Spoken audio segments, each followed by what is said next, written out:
Hello, everyone. Tonight we begin our journey through the narrow, soot-streaked alleys of Victorian London. Picture the gas lamps flickering in the fog, the sound of carriage wheels clattering over cobblestones, and the smell, thick, grimy, unforgettable. It's a world of contrasts, where grand palaces cast shadows over crumbling slums, and where the echoes of industry mingle with the sighs of the hungry. And once you step into this era, there's a good chance you won't find your way out easily. So before you get comfortable, take a moment to like the video and subscribe, but only if you truly enjoy what I'm doing here. And let me know in the comments where you're tuning in from and what time it is for you right now. It's always a joy to see just how far this community of midnight travelers reaches. Now dim the lights, maybe turn on a small fan for that gentle background hum, and let's begin tonight's journey together. Imagine standing at the edge of the East End, the less than charming underbelly of London in the 19th century.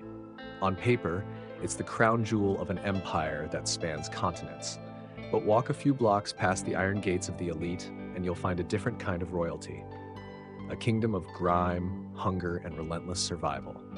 This was a place where a simple breath could taste like coal smoke and despair, and one wrong turn might lead you straight into a ditch of yesterday's waste. And there, in the heart of it, lives Tommy. He's 12 years old, or maybe 13. He's not quite sure himself. Birthdays aren't exactly a thing when your main concern is whether you'll eat today. Tommy isn't in school. He's not playing in parks. He's a mudlark, which sounds almost poetic until you realize it means wading into the icy muck of the Thames at low tide, squinting through the fog for lumps of coal, broken rope, or anything shiny enough to swap for food. If luck is on his side, he might find something valuable. If it's not, he could slice his foot open on broken glass and spend the next week limping through the filth. But Tommy doesn't complain. Not really. Compared to others, he's doing okay. He has a roof over his head, if you count rotting wood and damp brick as a roof. He has a family too, and a fireplace that sometimes even burns. You see, Tommy isn't just a mudlark, he's also a tosher, which means he goes deeper, down into the underbelly of the underbelly, into the sewers. Picture that for a moment.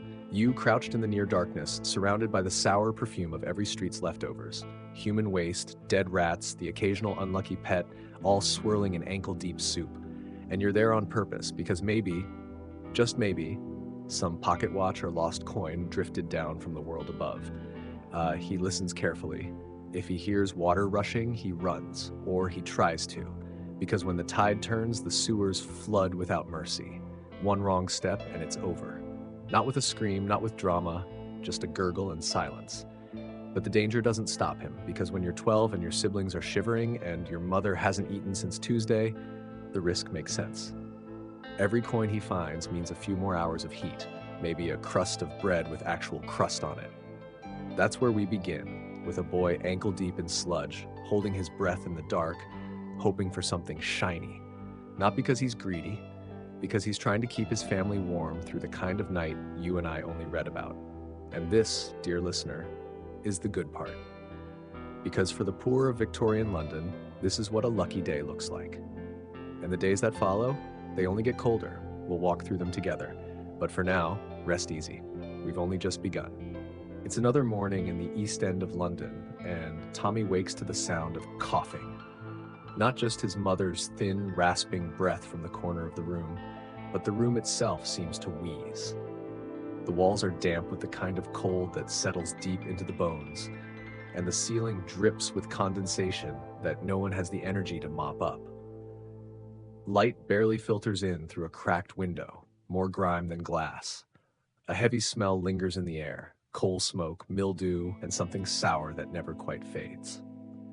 Outside, the alley is already alive with clatter, wooden carts, shouting vendors, the occasional scream. But in here, in this one-room sanctuary that Tommy calls home, it's silent except for hunger. The family has one fire grate. It's empty. They burned the last bit of coal 2 nights ago, and since then, they've been living under layers of threadbare blankets and false hope.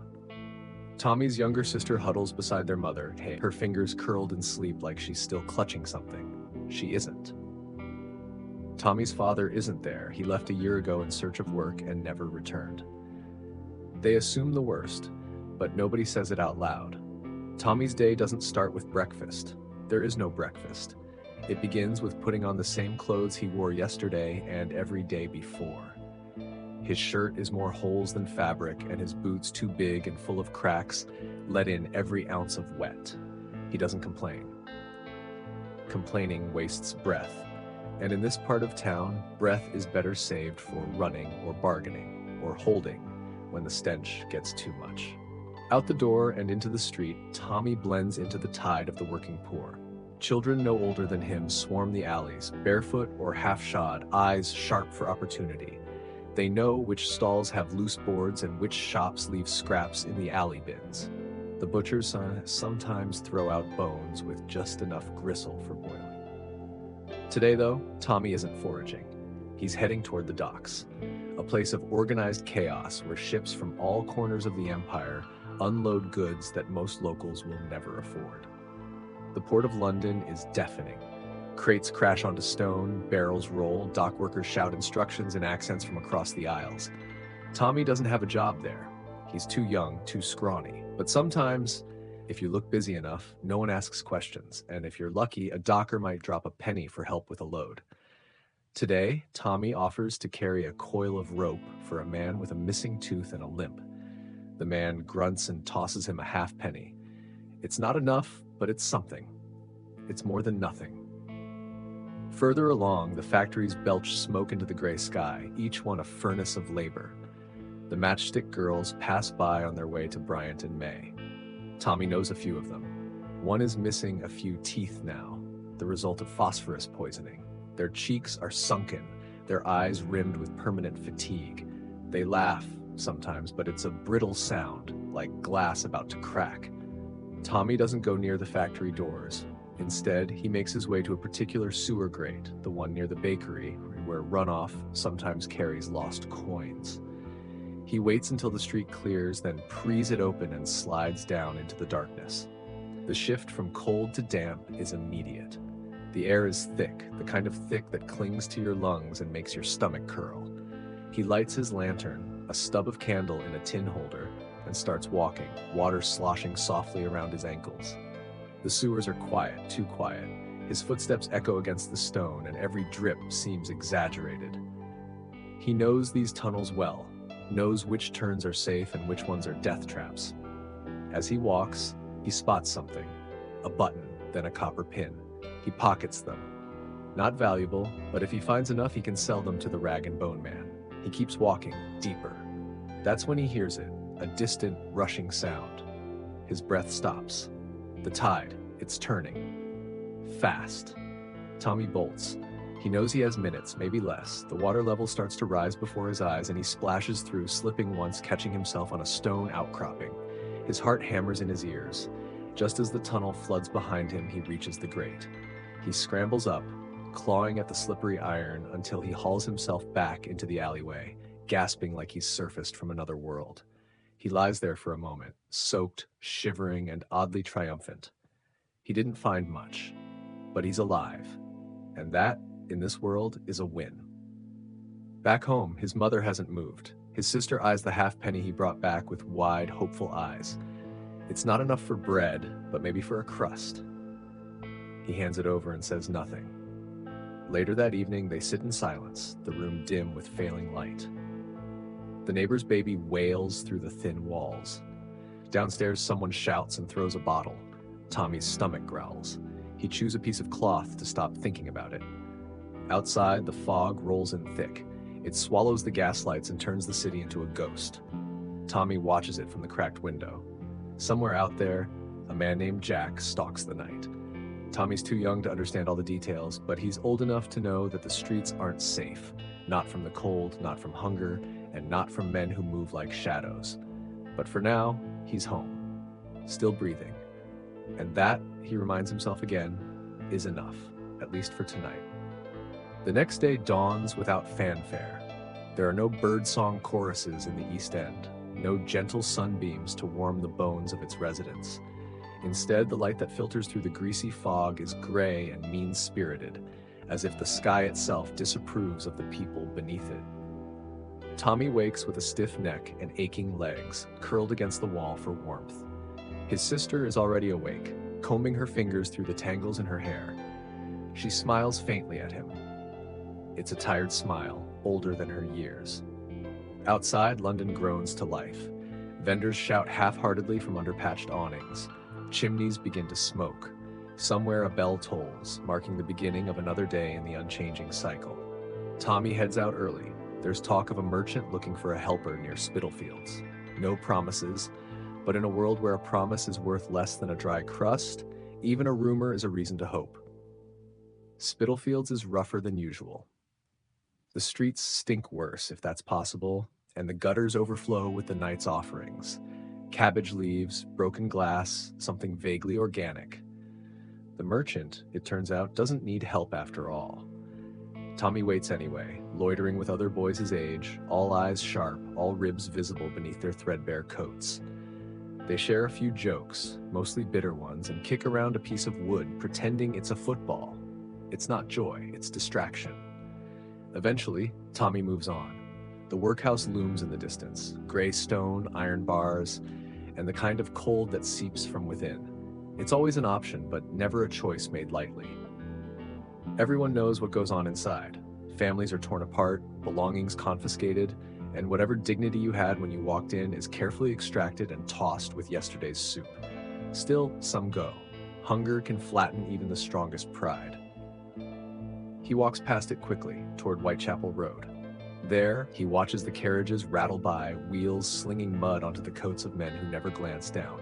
Top hats, polished shoes, clean fingernails, they belong to another world entirely.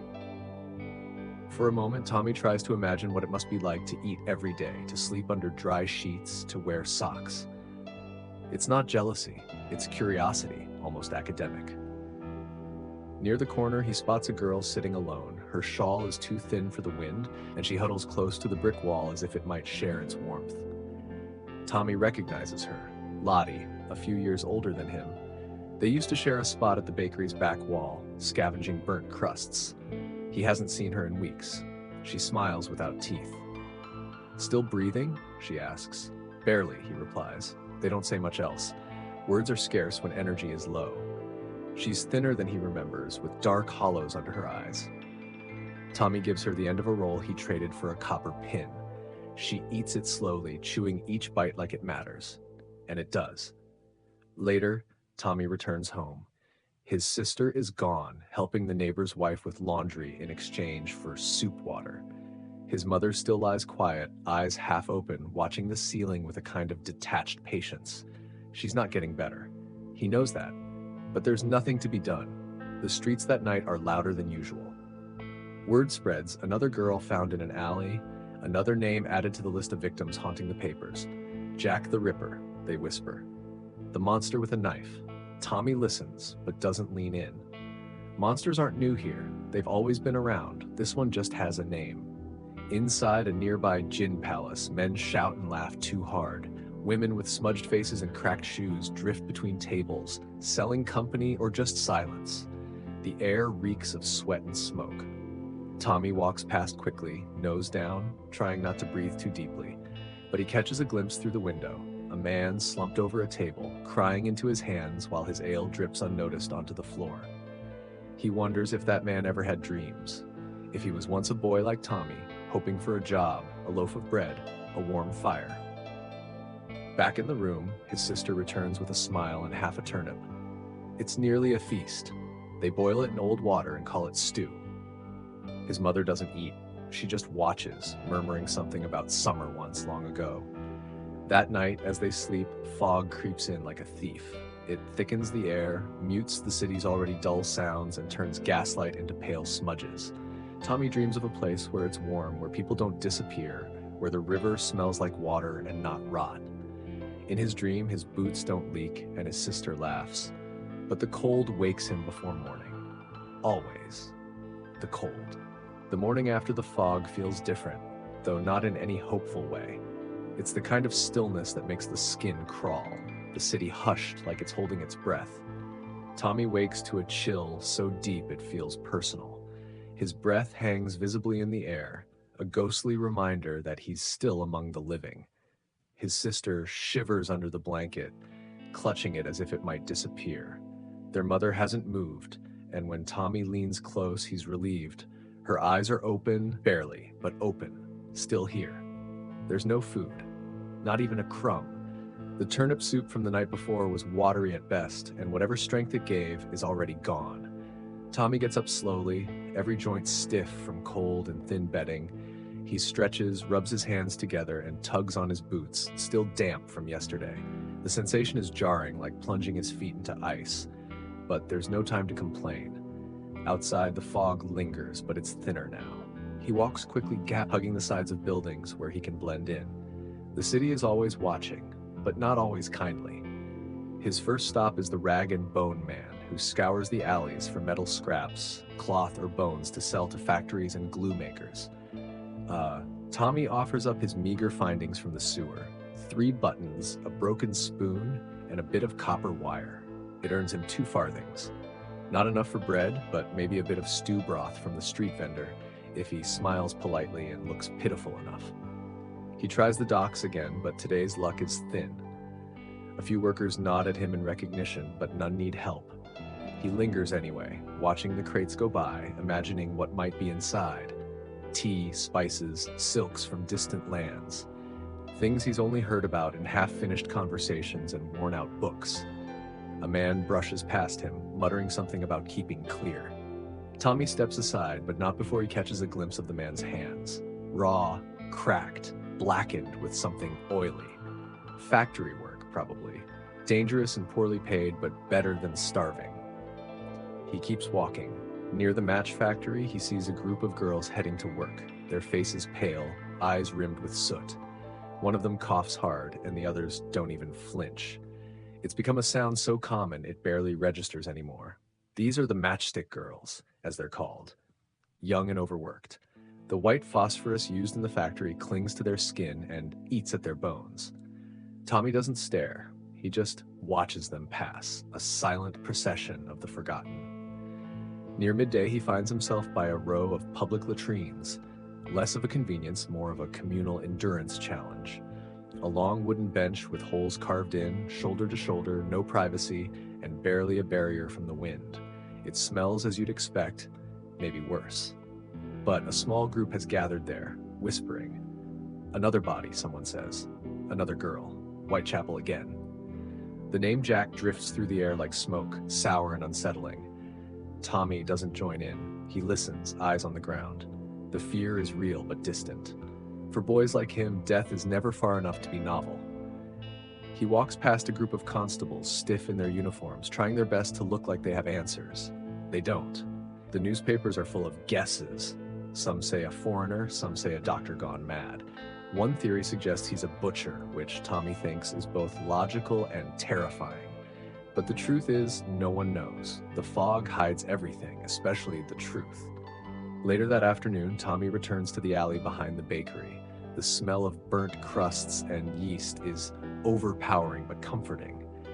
The baker doesn't throw anything out until nightfall, but if you're quiet, sometimes he looks the other way. Today, he does. Tommy grabs a blackened end of a loaf, too hard for slicing but perfect for chewing slowly.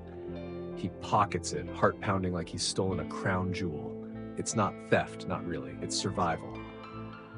Back home, his sister's face lights up when she sees the bread. They break it together, each bite chewy and gritty, but filling. Their mother doesn't eat, but she sips some water. That's something. Night falls fast, the fog returns, rolling in off the Thames like a second skin for the city. It muffles sound, hides light, and makes even familiar streets feel foreign. Tommy lies awake longer than usual, listening to the creaks of the old building, the distant clatter of hooves, and once a scream. Sharp, short, quickly silenced. He wonders about the women, the ones who vanished, the ones they whisper about. He thinks of Lottie, still sitting against that wall near Spitalfields, and hopes she found somewhere warmer tonight. As he drifts into sleep, he imagines a different London, one where the streets are clean, the children are fed, and fog is just a trick of the weather, not a mask for fear. But even in dreams, The soot clings. In the pale light of another overcast morning, the streets of the East End reveal little change. Mud still clings to every boot, smoke still paints the air in greasy brushstrokes, and hope is still rationed tighter than bread. Tommy stirs beneath the heavy blanket he shares with his sister, wincing as his stiff limbs protest the cold. A low fire flickers in the grate. A miracle, really, made possible by a single lump of coal a kind neighbor slipped them after overhearing his mother's worsening cough. The fire doesn't warm the room so much as it promises the illusion of warmth, but even that is a comfort. Outside, the city is already clattering with movement. Tommy pulls on his coat if a series of patches and fraying seams still qualify as one, and steps into the gray. Today, he isn't heading to the docks, or the sewer grates, or the back of the bakery. He's following a rumor. Word among the alley children is that a new work crew is assembling near the railway yard. Something about digging, moving gravel, clearing space for expansion. It's hard labor, usually reserved for adults, but desperate crews often take what they can get. As Tommy walks, he passes the workhouse again. Its towering walls loom like a warning. Outside the gate, a small group huddles, faces thin and hollow. One boy his age watches him pass, eyes dull, feet bare. They don't speak. They don't need to. Tommy knows that look. It's the look of someone who's out of options. Further along, the railway yard looms like a skeleton of progress, steel tracks curling through coal dust, workers swarming like ants. Tommy approaches a foreman, a burly man with a face carved from stone and a voice like gravel. "You strong?" he asks without looking up. Tommy nods. The man eyes him briefly, then jerks his head toward a pile of gravel. "Start hauling." No pay discussed, no names exchanged. But Tommy doesn't argue, he just starts working. The labor is brutal. He fills buckets with gravel, drags them across uneven ground, dumps them where instructed, and repeats. His muscles burn within the hour, his hands blister before noon, but he keeps going. The foreman doesn't praise him, doesn't even acknowledge his presence again. But he also doesn't stop him. And that, in this world, is permission enough to hope for coin. Midday passes with no break. A thin rain begins to fall, turning the gravel into sludge. Tommy slips once, catching himself just before falling face first into the muck. A few of the older workers laugh, not cruelly, just warily, as if remembering the last time they did the same. By late afternoon, Tommy's legs feel like they no longer belong to him. The foreman tosses a few coins in his direction, 2 pennies. Tommy catches them with numb fingers and nods in thanks. It's more than he expected. Enough for bread, maybe even cheese if he stretches it.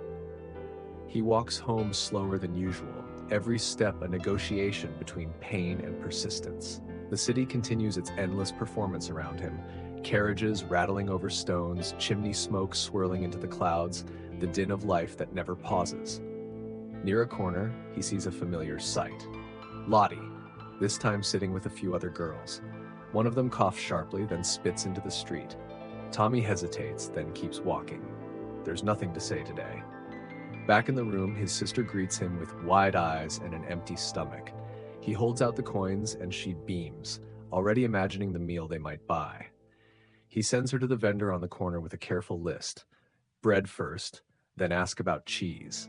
Maybe even a bit of turnip if luck hasn't run out yet. His mother stirs briefly when she returns. The smell of warm bread coaxes her eyes open. She eats a small piece, chewing slowly, like she's unsure if it's real. That evening, as they huddle together, the room feels slightly less bleak. The fire is down to embers, but the air holds a trace of warmth. Tommy's muscles throb, his fingers ache, and his back feels like it aged 20 years in a day. But he's fed. His family is fed. Outside, the fog returns. Not as thick this time, but just enough to blur the lamplight. A constable's whistle echoes faintly through the alleyways. Another crime, maybe. Another shadow passing into silence. But inside, for now, there's a pause. A stillness. Tommy listens to his sister breathing steadily beside him, and for the first time in days, he allows himself to drift into sleep without fear clawing at the edges of his mind. The world beyond their door remains as cruel as ever. But in this single room, on this single night, they have warmth and bread and each other, and that in Victorian London is more than most can say. Morning crept back into the room like an uninvited guest, damp and reluctant.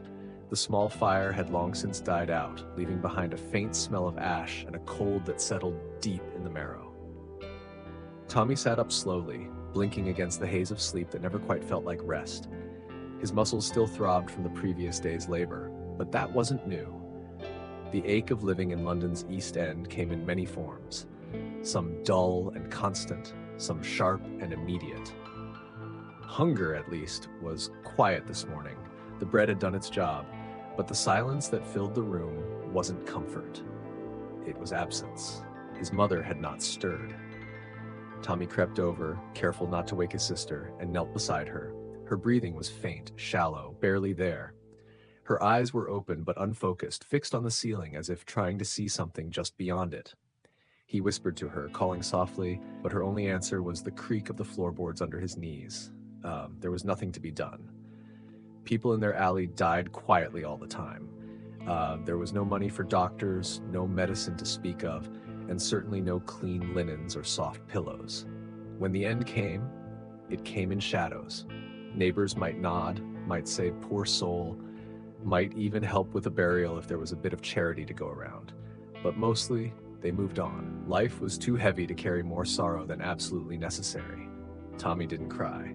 He sat beside her for a long time, holding her hand, and let the moment pass without trying to stop it. His sister stirred eventually, and when she saw his face, she knew. She didn't ask. She only came over quietly and knelt beside him, leaning into his shoulder. They stayed like that until the light through the window shifted and the city outside reminded them that the world was still turning. By afternoon, they had spoken with Mrs. Lane 2 floors down, a widow herself who had lost 3 children to the river's damp. She offered to help with arrangements such as they were. A cloth was laid over the body and a candle lit beside the hearth. No priest, no ceremony, just the 2 children sitting quietly while the world outside rattled on. That night, Tommy didn't go scavenging, didn't walk to the docks, didn't even check the bakery bins. He sat by the dying candle with his sister, and they spoke in whispers about small things. Days before the sickness, the one time their father brought home a pie from a factory job, the way their mother used to hum when cooking water for tea, even if there was no tea to brew. The memories weren't grand, but they were theirs. The fog came again. It always did. Thick and oily, it crept under the door and coiled through the cracks in the walls. The fire was out, the bread gone, and the air cold enough to make them huddle close again. But the room, for all its sorrow, was still theirs. And then morning returned. There was no time for mourning, not really. Not when hunger returned with it, sharp and impatient.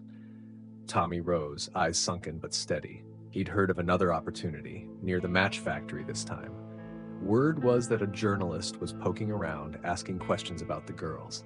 Some kind of trouble, maybe even a strike. The kind of thing that drew attention, and sometimes food handouts for those caught in the mess. He didn't have high hopes, but he went anyway.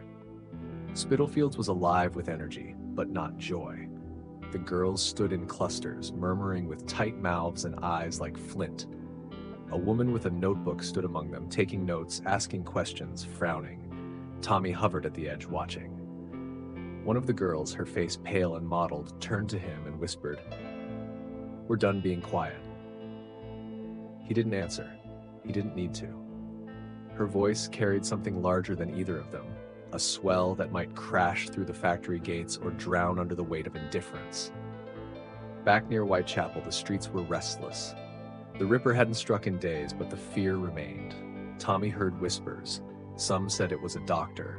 Others claimed he was a foreign sailor. The newspapers stoked the flames, printing lurid headlines that sold well and answered nothing. The police, ever stiff and grim, patrolled in pairs now, but their presence comforted no one.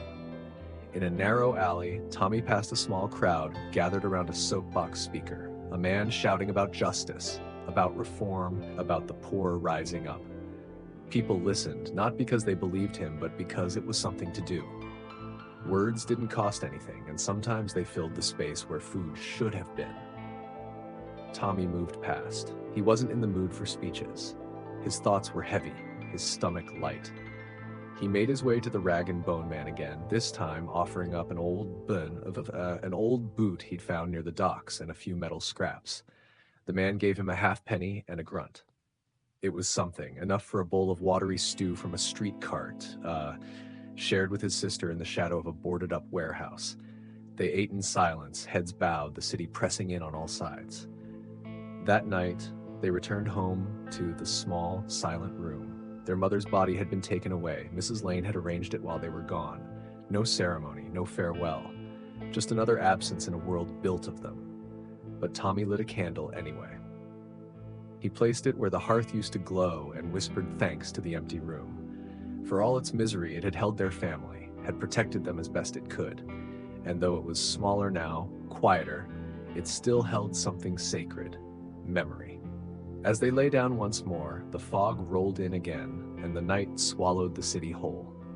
But they were still here, still breathing, still together, and in Victorian London, that was its own kind of miracle. The next few days passed in a gray blur. Time in the East End moved like the river, slow, muddy, occasionally violent. Tommy spent most of his daylight hours on his feet, moving between street corners and work sites, watching for opportunities that never stayed long. He worked a few hours with a coal delivery crew, pushing a barrow down cobbled lanes so uneven they shook the fillings from your teeth, if you had any. Another afternoon, he helped an old man shovel ash from a bakery chimney in exchange for half a loaf of bread and a single copper. Not much, but still more than nothing. His sister, meanwhile, started spending time with Mrs. Lane, helping with washing and errands. It kept her fed and gave Tommy some peace, knowing she had warmth nearby. The apartment they returned to each night was emptier now. Their mother's absence settled like dust over everything, visible but undisturbed. They rarely spoke of it, not out of avoidance, but out of necessity. Words, like bread, were better rationed. On one such evening, after the streets had emptied and the fog crept in, as it always did, Tommy found himself walking longer than usual.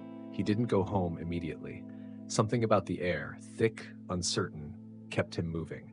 Past the familiar alleys, past the boarded windows and soot-streaked walls, he wandered toward the edge of the river. The Thames glimmered faintly under the gas lamps, dark and slow. The tide was low, the mud exposed and still, scattered with broken crates and old shoes. There, he saw another figure, small, hunched, poking at the shoreline with a stick. Another mudlark.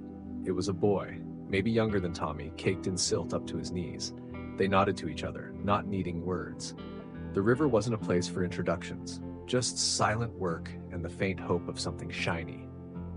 Tommy crouched near a log, dug his fingers into the muck, and pulled. A tin spoon. Not silver, not worth much, but it would go in his pocket with the others. The work was familiar, almost soothing. He didn't think about hunger or absence or the stories that haunted the fog, just the feel of the mud, the cold bite of the river, the glint of metal beneath rot. Eventually, the tide began to turn. The water lapped higher, curling around Tommy's boots like a warning. He stood and nodded again at the boy, who gave a short wave before retreating toward the steps. As Tommy climbed back onto the stone embankment, a voice startled him. Not a shout, just a low murmur from nearby. He turned to see an older man, dressed in rough but clean clothes, leaning against the wall. "Brave place to be," the man said. "A lot of souls don't come back when that tide shifts." Tommy didn't answer. The man didn't seem threatening, just tired. "You look like a smart lad," he continued. "You ever think of doing something different?" Tommy looked at him then, really looked. His boots were patched but dry, his hands were calloused but clean. Not a constable, not a preacher, just someone who'd seen enough. "Different's not usually an option," Tommy said. The man nodded slowly. "Sometimes it is, just not in the way you'd expect." He didn't offer money, didn't offer a job, just tipped his cap and walked off into the mist, his footsteps fading quickly behind him. Tommy watched until there was nothing left to see. The next morning, word spread of another body, this time near Hanbury Street. "A woman," someone whispered. The name trickled through the alleyways, Annie Chapman. Tommy didn't know her, but the name hit differently. It stuck. Maybe it was the second name. Maybe it was because she lived in rooms not far from theirs. Or maybe because, for the first time, he realized how close the danger really was. Not some monster stalking only the wicked or the careless, but something real. Something walking the same streets he did. People talked louder that day. Fear had turned from whispers into open panic. The constables moved in pairs, and the papers sold faster than bread. Every boy selling headlines shouted the name Jack the Ripper with theatrical fear, though none of them knew what it meant beyond terror. Tommy kept his head down, but his eyes were wide. That night, his sister asked him, "Is it safe for us?" He wanted to say yes, he wanted to promise, but he didn't lie. "I don't know," he whispered. They lit another candle. Not for their mother this time, not exactly. Just for the light. A small circle of gold against the endless gray. In the dark, Tommy thought of the man by the river, of the girls outside the match factory, of the names in the papers and the names on no one's lips. And he understood something. Not all monsters wore shadows. Some wore uniforms, some wore hunger, some wore silence. But for now there was light, there was breath, there was one more night. And in Victorian London, that was enough. Morning came heavy with dread. It wasn't just the cold this time, though that was always there, curling around the bones like a second skin. It was the weight of something unspoken, the way people glanced over their shoulders more often, the way even the shouting in the markets had dulled into anxious murmurs. The news of Annie Chapman's murder had spread faster than the river's tide, and now every alley seemed narrower, every corner darker. For boys like Tommy, whose lives depended on slipping through those very spaces, the fear became a constant companion. But there was no time to hide. Hunger didn't wait for the city to catch its breath. Tommy left early, with his sister still asleep beside the dwindling candle. Her face looked peaceful in sleep, younger, as if untouched by the worry that filled every waking hour. He took the tin cup with him, the one they used for soup when they were lucky, or water when they weren't, and slipped into the fog. He headed first to the coal yard, hoping to catch sight of the same delivery crew he'd worked with before. The yard was alive with shouts and clangs, men lifting sacks with practiced grunts, horses snorting against their bridles. The air was thick with soot and smoke, clinging to everything like guilt. He spotted the foreman, a squat man with arms like barrels and a voice like thunder. Tommy approached quietly, waited until the man turned his head and offered a small nod. Recognition flickered across the man's face, followed by a grunt. "You again," he said. "Need another body for hauling. Don't slow us down." Tommy didn't. He fell into rhythm behind the other boys, most of them older, most of them angry in a way that came from knowing too much too young. The sacks were heavier than he remembered. His shoulders screamed, his palms burned, but he didn't stop. Pain was temporary. Hunger was patient. At midday, they stopped for a break. No meal, just water and silence. Tommy sat on a splintered crate and sipped from his cup. A boy beside him, maybe 15, lit a cigarette with shaking fingers. His eyes were hollow, his lips chapped, and when he spoke, it was without looking. "Did you hear? Another one gone. Same way." Tommy nodded. "I heard." "They say he's not human," the boy muttered. "Say he takes pieces." Tommy didn't answer. He didn't want to believe it. But belief had little place in London, only fact and survival. By late afternoon, his arms felt like they might fall off. The foreman tossed him another coin, a single penny, but didn't dismiss him. "Come back tomorrow," he said, almost like a compliment. Tommy tucked the coin into his coat and nodded, too tired to speak. On the way home, he stopped at the bakery, where the bins behind the building had already been picked over. Nothing but crust flakes and broken wood. He moved on, toward the street carts, where he found an old woman selling potatoes, limp and bruised. He showed her the penny and pointed. She gave him 2 small ones, both soft with spots. He thanked her with a quiet smile and walked home with them, cradled in his hands like treasure. His sister met him at the door.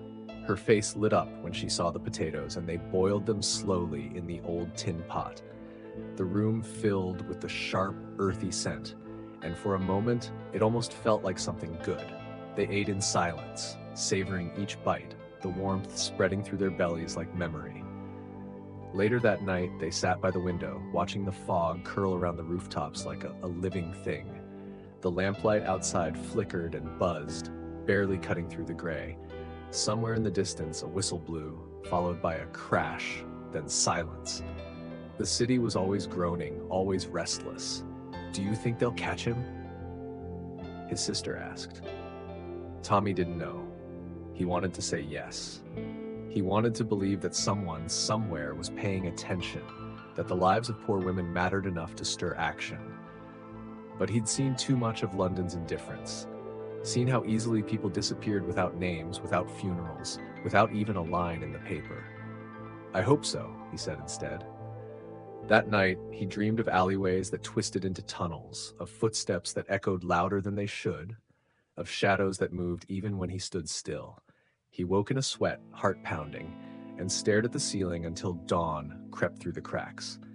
Another day began, another walk through the soot and ash, but in his pocket, he still had the second potato. And in that tiny act of saving, of choosing tomorrow over today, there was something else too, something like hope. The morning light fell across the rooftops like a faded memory, more ash than gold. In the East End, the sun never truly rose. It simply pushed the darkness sideways. Tommy woke before the warmth had reached the floorboards. His sister stirred beside him, murmuring something inaudible, still caught in the thin veil of dreams. He let her sleep. There wasn't much comfort left in their world, but sleep was one of the few luxuries the city hadn't taken from them yet. He rose quietly, pulling on his coat, still damp at the cuffs. The second potato, the one he'd saved, sat wrapped in cloth in a corner. He held it in his hands for a moment, considering. His stomach growled in protest, but he tucked it away again. Not yet. Today he wasn't going to the docks or the yard. Rumors were drifting through the alleyways, word of a new inspector sent to Whitechapel. A man from outside the city, someone with fresh eyes and proper boots. The kind of man who didn't flinch at the stink, who might just ask questions that others avoided. More importantly, it meant crowds. And where there were crowds, there might be food, or at least distraction enough to scavenge something dropped.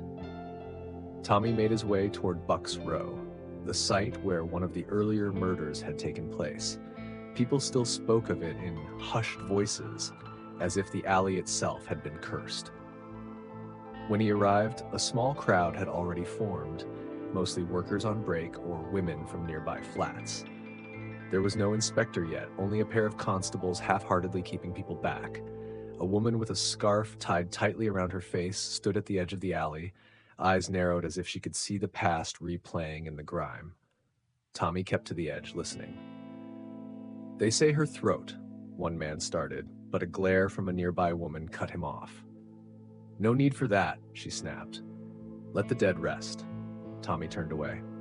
He didn't want to hear the details either. Death was too close already. He drifted back toward Commercial Street, his feet sore, his stomach tight. A butcher's stall stood near the corner, and he paused to watch as the man hacked at a slab of meat. The knife moved with practiced violence. Blood dripped onto the cobblestones and pooled around the drain. No one noticed. No one cared. It was just another day. "Oi," a voice said from behind him. He turned to see a boy he didn't know, about his age but heavier, cheeks full, clothes newer. "You looking for work?" Tommy hesitated. "What kind?" "Messenger. For the pub down Cannon Lane. Just run notes and such. Maybe clear a table if needed." He nodded. "I'll go." The boy handed him a scrap of paper with a name scrawled on it, the King's Head, and disappeared back into the crowd. Tommy turned the paper over in his hand as he walked. It felt strange having a direction, purpose. The pub was smaller than he expected, wedged between two crumbling buildings. Smoke leaked from the chimney, and the scent of spilled ale and damp wood clung to the walls. Inside, the air was thick with warmth and noise. Men hunched over tables, speaking in low voices. A woman with sharp eyes and a rough apron nodded at him as he entered. "You the runner?" she asked. Tommy nodded again. She tossed him a bundle of papers and pointed toward the back alley. "Take these to Mr. Hemmings, 3 doors down. And be quick about it." He did as he was told. The job was simple, repetitive: carry notes, deliver receipts, sometimes mop a spill. But the warmth inside, the clink of coins, the scent of real food in the kitchen, it felt like another world. For a moment, he imagined what it might be like to stay, to have regular work, to come home with coins instead of scraps. A dangerous thought, that kind of imagining. By the end of the day, he had 2 pennies in his hand and sore feet. The woman at the bar looked at him with a grudging kind of approval. "Back tomorrow, if you want it," she said. "Don't be late." He nodded, tucked the coins into his pocket, and stepped back into the fog. He bought bread on the way home, real bread, still warm at the center. When he arrived, his sister's eyes lit up like candlelight. They ate slowly, chewing each bite as if it might vanish if rushed. The second potato was added to the pot, making a meal that smelled like kindness. That night, as they curled up under their blanket, Tommy felt something unfamiliar creep into his chest. It wasn't comfort, not quite, but something like stability, a crack in the weight, a sliver of light. Outside, the fog thickened again, swallowing the city whole. But inside, their room was warm, full, quiet, and for the first time in weeks, Tommy dreamed of something other than shadows. The next morning, the warmth from the previous night still clung to the walls like a secret. It was rare for anything good to linger in the East End, but the smell of baked bread and the memory of full stomachs gave Tommy and his sister a sense of pause, if not peace. He left early again, his hands buried deep in his coat, pockets now containing not just empty lint and crumbs, but something more valuable: hope. He returned to the King's Head before the sun had fully risen, slipping through the door just as the lamps were being lit behind the bar. The same woman greeted him with a grunt and a nod. No greetings, no questions, just work. He liked that. There was something calming in the routine. Sweep the floor, deliver notes, fetch coal for the hearth. His limbs moved automatically now, muscles remembering what his mind no longer needed to command. Around midday, as he passed through the alley behind the pub with a bundle of deliveries tucked under his arm, he saw a constable speaking to a man in a long coat. Not one of the usual London bobbies. This one had cleaner boots, straighter posture, and a notebook that never left his hand. The inspector. He was interviewing witnesses, it seemed, asking questions in a tone both sharp and calm. Tommy slowed his steps, just enough to listen. "Did you see anyone out after midnight?" the inspector asked. "Plenty of folks," the man replied, "but nothing strange, at least not stranger than usual." That answer seemed to disappoint the inspector. He scribbled something, then nodded curtly and moved on. Tommy watched him for another moment, then slipped past the alleyway. Information in London wasn't just power, it was currency. But Tommy wasn't looking to sell anything. He just wanted to understand the shadows that were swallowing his city. That afternoon, business picked up in the pub. The air thickened with noise, and the laughter turned rougher. A few men were already drunk before the second bell, muttering about the murders with ale-slick mouths and vacant eyes. One of them grabbed Tommy by the sleeve as he passed. "You think it's the butcher down Hanbury?" the man slurred. "Or that lunatic with the violin on Whitechapel?" Tommy shook his head. "Don't know, sir." "Of course you don't," the man muttered, releasing him. "No one does." Back behind the bar, the woman running the place handed Tommy a crust of bread and a half cup of broth. "You're doing well," she said, not unkindly, "but keep your head down. This city eats clever boys just as quick as it eats fools." He nodded. He already knew. When he returned home that evening, his sister was waiting by the window, eyes wide. "There's been another," she whispered before he'd even stepped fully inside. His heart sank. "Where?" "Berner Street," she said. "A woman." They found her right near the club where the men meet, and another. "Meter Square," they said. 2 in one night. Tommy sat down slowly, the bread and broth suddenly heavy in his coat. 2? She nodded. He didn't know what to say. The murders had always felt like storm clouds on the horizon. Real, yes, but distant. This was lightning striking twice in the same night. Close. Loud. They ate their small dinner in silence, both lost in their thoughts. Outside, the street was restless. People muttered, moved quickly, glanced over their shoulders.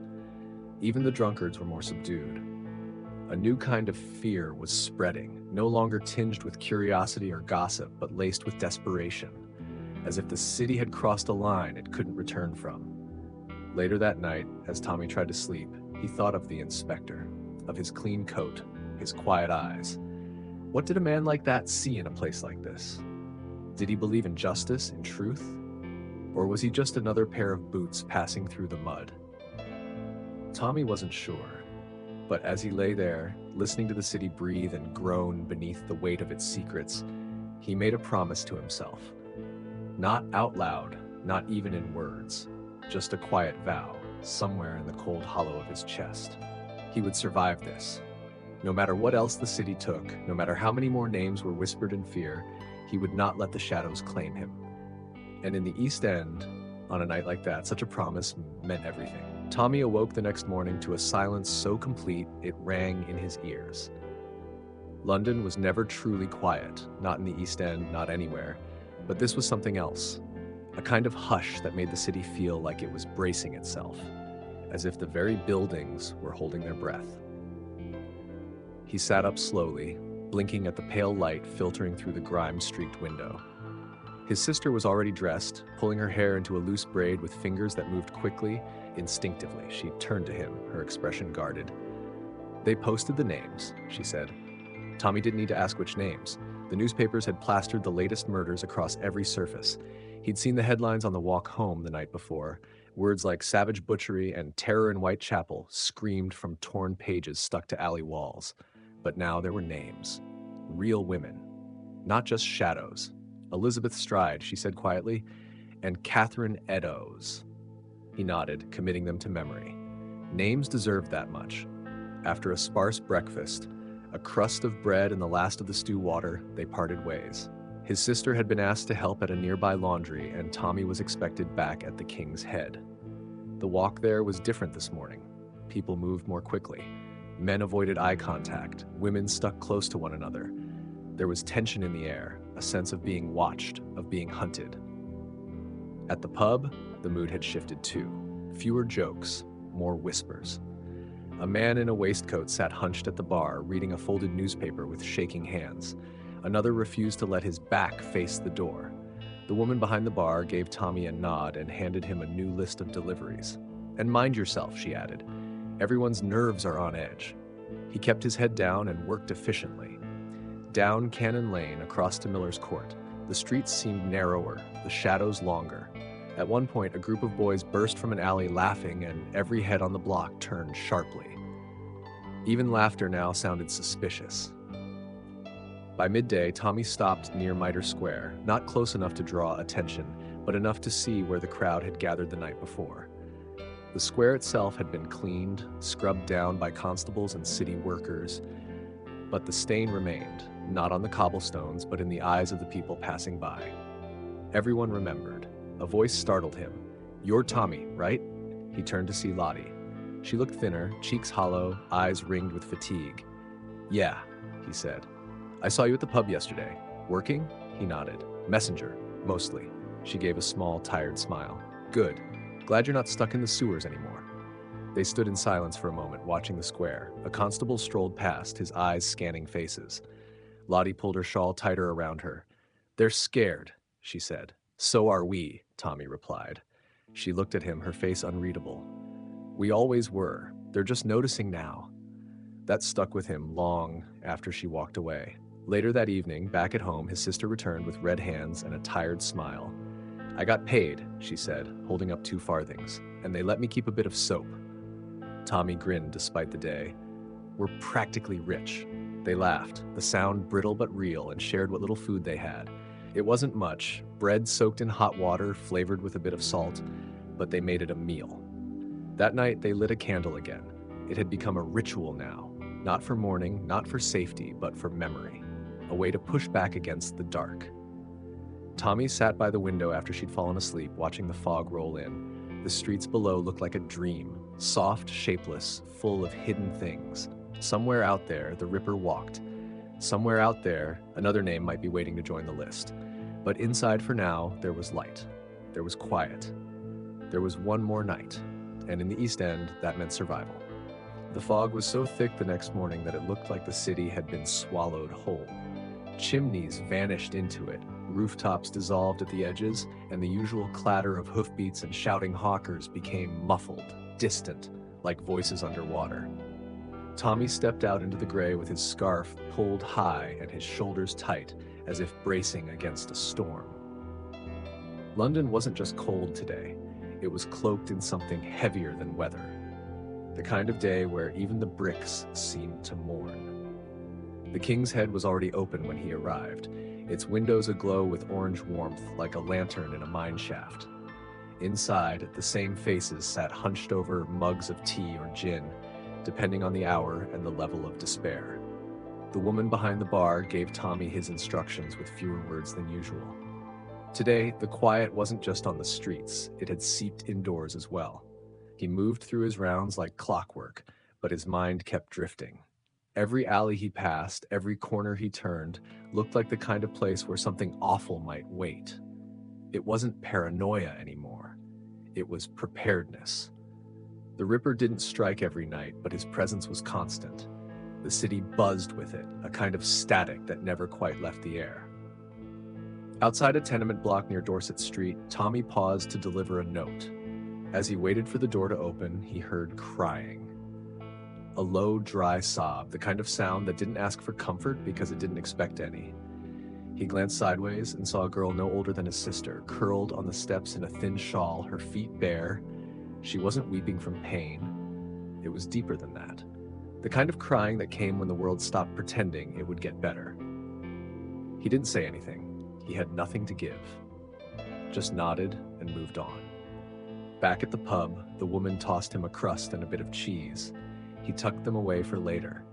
Food was more valuable at home than in his stomach. Police came earlier, she muttered while wiping the counter. Asking about a man with a limp, said he was seen near Burner Street. Tommy frowned. Was he? She shrugged. You think anyone remembers a face in this city? Half of them are ghosts already. He nodded and kept his thoughts to himself. He'd seen men with limps, men with blood on their cuffs, men with too much drink in their eyes. But that was just London. Everyone here looked like they'd seen something they shouldn't. That evening, when he returned home, his sister was waiting with a surprise. 2 small apples, bruised, but real. Mrs. Lane's cousin brought them from a cart in Bethnal Green, she said. Said I could take one. I told her I had a brother, and she gave me 2. Tommy held the apple in his hand, marveling at the weight of it. It felt rich, decadent, not a feast, but something close. They ate them slowly, savoring every bite, the juice sticky on their fingers. Later, as the candle burned low, they talked, not about murders or hunger or what tomorrow might take, but about the Thames, about how wide it was, how they'd never seen the other side. Do you think it's different over there? His sister asked. Tommy thought for a moment. Cleaner, maybe. Quieter. Not better? He looked at her and smiled. Can't be better if you're not there. She laughed, soft and tired, and leaned against him. That night, he dreamed of a river that sparkled, of streets paved with something other than filth, of people who looked you in the eye when they passed. A different London. Not perfect, just fair.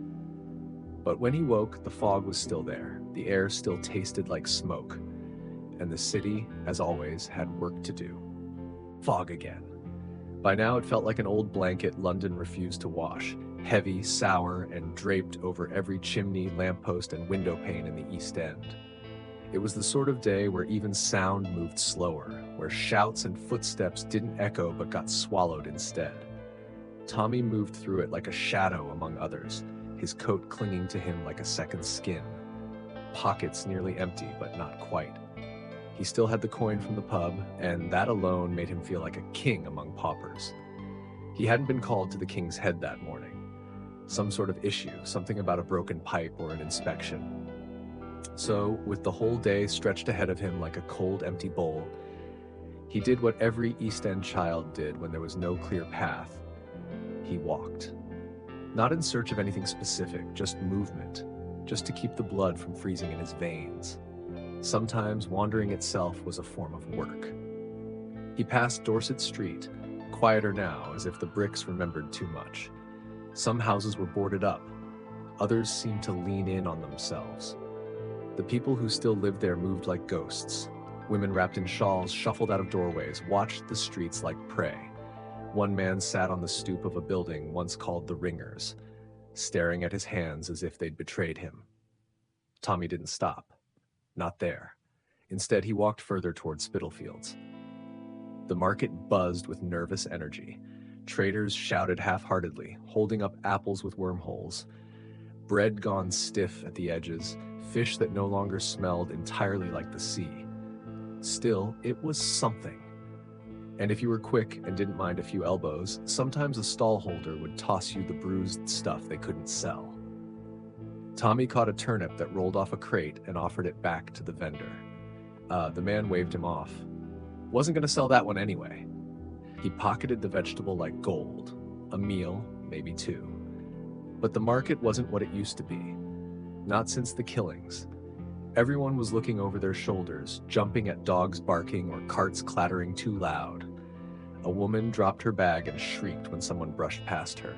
People were no longer simply afraid. They were unraveling. Trust had always been scarce in the East End, but now it had vanished altogether. Tommy ducked into a narrow alley off Commercial Street, away from the crowd, and found himself near an old schoolhouse that had long since closed. Boards covered the windows, and weeds curled through cracks in the stone. There, sitting against the back wall, was a figure he recognized. Lottie. Same shawl, same guarded expression. But she looked thinner, paler. She didn't speak as he approached, just nodded. He sat beside her, pulling the turnip from his coat and holding it up like a prize. "Thought we were eating roots now?" she said, a faint smirk touching her lips. "Better than shoe leather," he replied. They shared it raw, splitting it with a dull blade she carried for protection more than peeling. It was bitter and hard, but it filled a hollow, and sometimes that was all that mattered. After they'd eaten, she spoke again. "They're saying the Ripper writes letters now." "Who's they?" Tommy asked. "Papers. Some constable said he signed one with blood, called himself From Hell." She paused, wiping her fingers on her skirt. "Makes you wonder if he's proud of it." Tommy stared at the bricks across from them, chipped and soot-blackened. "Maybe. Or maybe he just wants to be heard." Lottie laughed, dry and joyless. "Everyone in this city wants to be heard. He just happens to have a knife." Silence stretched between them, the kind of silence that had nothing left to say. Eventually, she stood. "I've got somewhere to be. There's a woman, Annie Besant. She's talking to the match girls again. Might be planning something. Could be trouble." Tommy nodded. "Be careful." She tilted her head like she wanted to say something else, but didn't, just walked off, her footsteps disappearing into the mist. By the time he returned home, the sky had darkened again. The fog had thickened into something almost solid. His sister was sitting at the window, arms wrapped around her knees. "There's talk of a curfew," she said without looking at him. "Men knocking on doors saying to keep the women inside." He sat beside her. "Doesn't feel like it'd help." "No," she agreed, "but it makes them feel like they're doing something." They lit a candle and shared the last of the dry bread, dipping it in hot water for softness. Outside, the city creaked like an old ship lost at sea. Somewhere in the distance, a dog barked.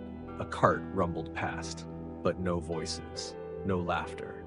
Tommy stared at the flame, its small dance casting long shadows across the room. "I saw Lottie today," he said. His sister perked up. "She okay?" "For now." They didn't speak again that night. Words felt brittle, like they'd shatter if pressed too hard. Instead, they let the candle burn down, its last flickers like fireflies caught in glass. And when it died, they lay in the dark together, quiet, waiting for the city to decide what came next. The next morning was bitter in a way that felt personal. The air seemed to bite instead of chill, clawing its way beneath Tommy's coat and sinking into his ribs. The candle had burned low again, leaving only a stub of wax and the faint smell of smoke. He rose slowly, every muscle tight, joints aching from another night of cold that no blanket could fight off. His sister slept curled in a ball, face hidden, the only part of her visible, the ends of her fingers, peeking out like pale roots from the edge of the blanket. He didn't wake her. There was no job waiting for him that morning. The King's Head had gone quiet, closed down without warning.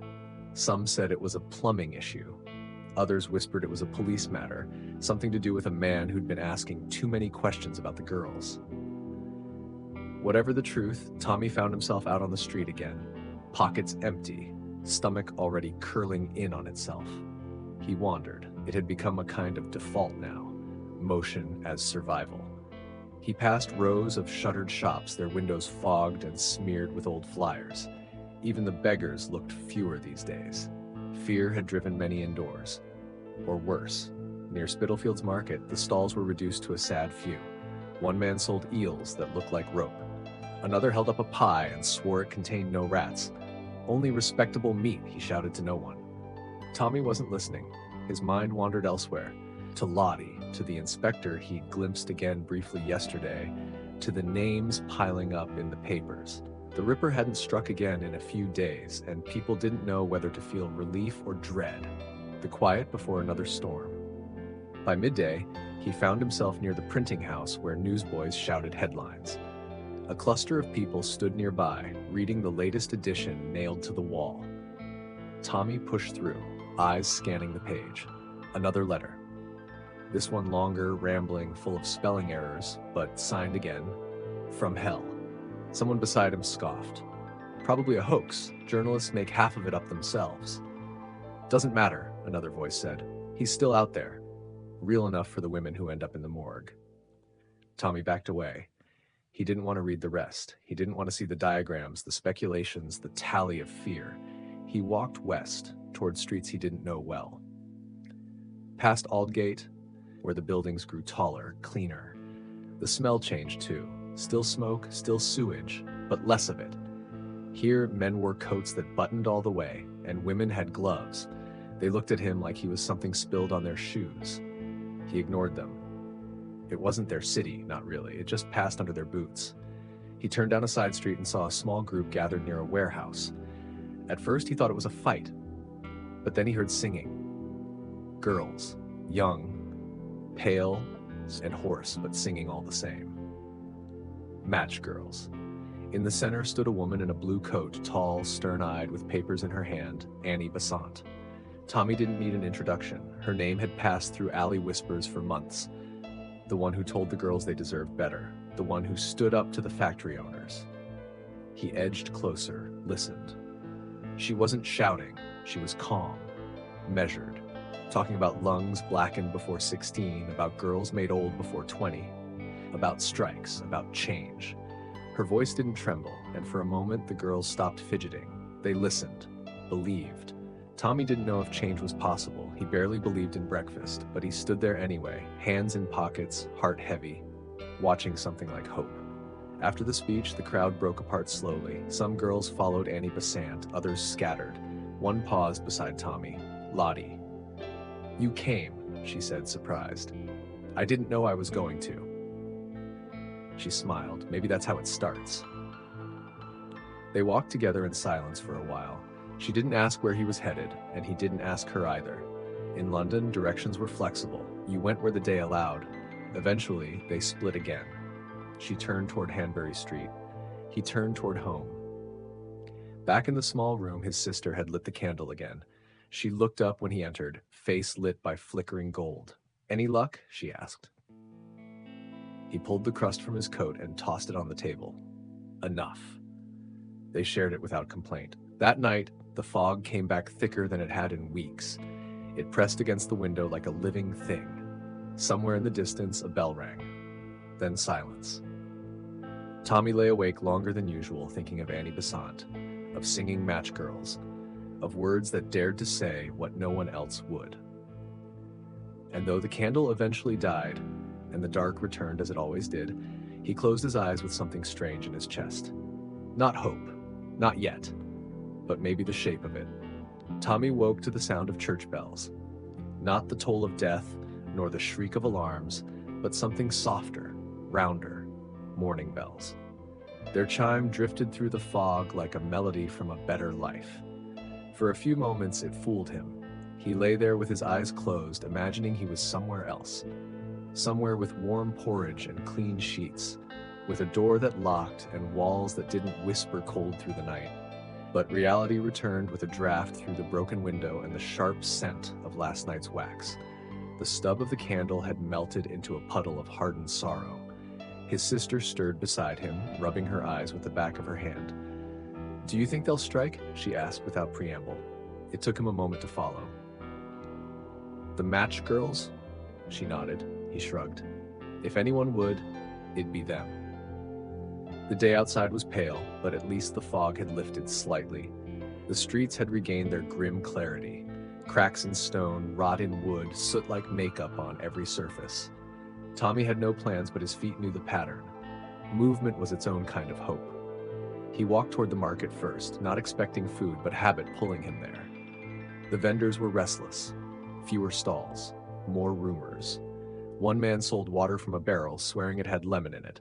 A lie, obviously, but he said it with such conviction you'd believe he squeezed a dozen himself. At the corner of Brushfield Street, Tommy paused. A group had gathered again. Not a mob, not exactly, more like a cloud of tension in human form. They were looking at a wall. At first, he couldn't see what had drawn them. Then he spotted the poster. A reward. £100 for information leading to the capture of the Whitechapel murderer. The letters were large, urgent, and beneath them, a name. Catherine Eddowes. He stared at it longer than he meant to. £100 might as well have been a crown jewel. No one he knew would ever see that kind of money. But the weight of the number wasn't what held his gaze. It was the name. Seeing it written there, stamped and nailed and real. The others murmured theories. "It's a butcher, I tell you." "No, a foreigner. Always is." "Maybe a copper. Would explain why he's always gone by the time they arrive." Tommy didn't say anything. He didn't trust theories. He only trusted footsteps. He turned away and headed toward the library. Not to read, he couldn't, but to listen. Men stood outside, educated types with round glasses and square words arguing loudly. One man quoted laws. Another quoted God. Neither sounded like they'd ever missed a meal. Further down the lane, he passed Lottie again. She was sitting on the step of a shop front, tying her boots tighter than they should need. She looked up when she saw him. "Thought you'd gone off west," she said. He shook his head. "Too clean there." She smiled. "Too boring, more like." They walked together for a while, past a shuttered gin house, past a man sleeping with one shoe off, past the building where Annie Chapman once lived, now scarred with chalk marks and superstitions. "Annie Besant came back today," Lottie said. "She's meeting the union heads, real ones, not the men pretending to listen." "You think it'll change anything?" Tommy asked. "I think she's too loud to be ignored," she said. They parted ways near the river. The tide was low again, mud and bones. Tommy sat by the water, watching barges groan by like tired beasts. He picked at the edge of a stone, feeling its texture under his thumb. He didn't believe in sudden change. London didn't work that way. But he believed in pressure, in things cracking slowly until the whole structure begged to be rebuilt. That night, he returned home with nothing in his pockets but 2 small bits of coal he'd bartered off a chimney boy. His sister had a heel of bread. Together, it was enough. They lit another candle, even though the wax was nearly gone. The light mattered more than the rationing. Before sleep, she asked again, "Do you think they'll strike?" Tommy looked out the window. The city stared back, full of monsters and saints and people just trying to survive. "I think they already have," he said. In that moment, London breathed around them, not in peace, but in motion. It was enough. The next day began with rain. Not the sharp, angry kind that fell in sheets and forced people to run for cover, but a slow, soaking drizzle that seemed determined to seep into everything. It crept through roofs and boots, through straw-stuffed mattresses and collars pulled high, until the whole East End glistened with misery. Tommy stepped out into the wet with his coat already damp and his hands shoved deep into his pockets, clutching nothing but air. His sister stayed behind that morning. She'd developed a cough overnight, dry, persistent, and unsettling. He'd pretended not to hear it while lying beside her in the dark, but now it echoed in his mind with every step he took. She'd smiled at him as he left, waved him off like it was nothing. But nothing could be deadly in Whitechapel. The streets were quieter than usual. Even the markets had thinned, and the sounds of shouting vendors had given way to the rhythmic drip of water from broken gutters. Only the desperate were out, and desperation, Tommy had learned, was often quiet. He walked toward Shoreditch, hoping the rain might have loosened something useful from the refuse. Near a butcher's stall, he spotted a bundle of damp papers tied with twine. He knelt beside them, fingers already numb, and rummaged. Old newspapers mostly, some stained and useless, but near the bottom was a discarded meat wrapping, greasy and tattered, but still holding the scent of fat. He folded it carefully and tucked it away. Not food, not quite, but maybe it would trick the belly for a while. A constable passed him on the corner, nodding once. Tommy returned it cautiously. More police had filled the streets since the last murder, but their presence felt ornamental, like garlands hung after a fire. No one believed they'd stop the next one. The mayor, least of all the police themselves. Outside a bakery, he saw a small group huddled under the awning. Lottie was there, her shawl soaked through, hair plastered to her forehead. She looked up as he approached, her expression unreadable. "Heard about the inquest?" she asked. He shook his head. "Eddowes," she said. "Inspector said the wounds were deliberate, precise, like surgery." Tommy didn't flinch. He was beyond shock now. But the word stayed with him. Surgery. It made the killer sound less like a madman and more like someone with a plan. That was worse. "You think they'll ever catch him?" She shrugged. "Don't need to catch him. Just need the killing to stop." That was the East End way. Justice was for the rich. Silence was enough for everyone else. They stood there together for a while, watching the rain paint streaks on the cobblestones. Then she moved off and he didn't follow. He had a job to find. By midday, he was near the docks. He found a man offloading crates and offered to help. For half an hour, he moved boxes so heavy they bent his spine. But at the end, he received 2 coins and half a smoked fish. Payment and pain in equal measure. He returned home with his bounty wrapped in newspaper. His sister was still in bed, face flushed, breath raspy. He broke the fish into pieces, fed her slowly. She smiled between coughs. "Tastes like heaven," she whispered. That night, the candles stayed dark. They had no wax left, and the street outside was black as ink. Tommy lay beside her, listening to her breath, counting the seconds between each cough. He didn't sleep much, but he didn't cry either. Not yet. London, he thought, wasn't a city. It was a test. And every day you woke up was a question you had to answer. He was still answering. Tommy rose the next morning to the sound of his sister's coughing again. Sharper now, deeper. It scratched through the air like a broken violin string. He sat up slowly, watching her curled frame beneath the blanket. Her cheeks were flushed in a way that had nothing to do with warmth. She was burning up, fevered. And they had nothing. No medicine, no money, not even a dry cloth. He found the water tin near empty and took it with him, slipping out into the mist. The morning was colorless, the kind of gray that soaked through bone. The streets were already humming, not with joy or movement, but with tension, like a piano wire pulled tight. News of another murder hadn't come yet, but people spoke in expectation. The Ripper's absence had become its own presence, a silence people braced against. Tommy walked faster, first to the pump on Hanbury, then toward the apothecary on the edge of Commercial Street. The man behind the counter didn't even glance up as Tommy entered. "What's the cheapest you've got for fever?" "Camphor oil, half a penny a dose." Tommy held out his only coin. The man handed him a bottle with a grunt. It was small, light, he could barely feel it in his palm. He made it home by mid-morning. His sister was awake but sweating. Her voice was hoarse. "Where'd you go?"